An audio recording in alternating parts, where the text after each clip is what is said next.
को powered by Vimal. Vimal बोलो जुबा केसरी. अशोक चव्हाण तुमच्यासोबत आल्याने तुमचं नुकसान झालं की फायदा झाला? अशोकराव चव्हाण भारतीय जनता पक्षामध्ये आले. त्यांच्या नेतृत्वामध्ये नांदेडची निवडणूक मी लढवली. त्यांनी माझ्यासाठी खूप प्रयत्न केले, परंतु महाराष्ट्रामध्ये जो फॅक्टर झाला तो फॅक्टर नांदेडमध्ये पण झाला आणि त्यामुळं माझा पराभव झाला. 5 वर्ष काम करत असताना माझ्याकडूनही काही चुका झाल्या असतील. त्या चुकाची उजळणी इथं करण्यापेक्षा मी अगोदर आत्मपरीक्षण करणार आहे की मी कुठं कमी पडलो आणि त्याच्यानंतर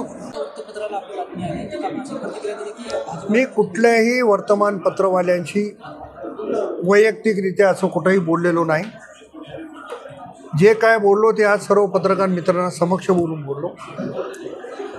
कोणाच्या तरी सांगण्यावरून काहीतरी म्हणालं किंवा एखाद्या माझ्या बोलण्याचा अर्थ वेगळा, मेहरबानी करून ते होऊ नये असं मला स्वतःला वाटतं. अशोकराव चव्हाणांनी पूर्ण जबाबदारी घेऊन काम केले,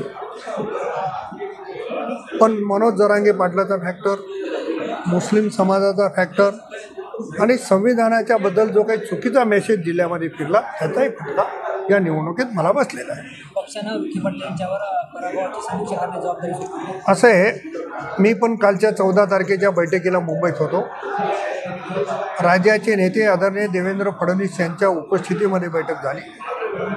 48 लोकसभा मतदारसंघात, म्हणजे जिथं राष्ट्रवादीचा उमेदवार असेल तिथे, जिथे सेनेचा उमेदवार असेल तिथे भारतीय जनता पक्षाने पक्ष संघटन म्हणून त्यांचे निरीक्षक पाठवण्याची भूमिका घेतली.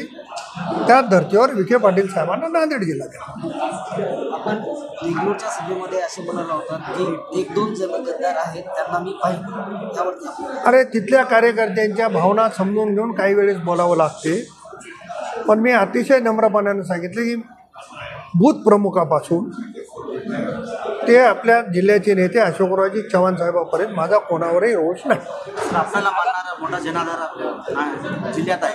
आपल्या कार्यकर्त्यांना आपण काय संदेश द्यायला? मी कार्यकर्त्यांना हीच विनंती करणार आहे की झालेला पराभव, त्याचे कारणमीमांसा शोधा आणि उद्या विधानसभेला त्या चुका होऊ नये याच्यासाठी सर्वांनी एकजुटीने प्रयत्न करा.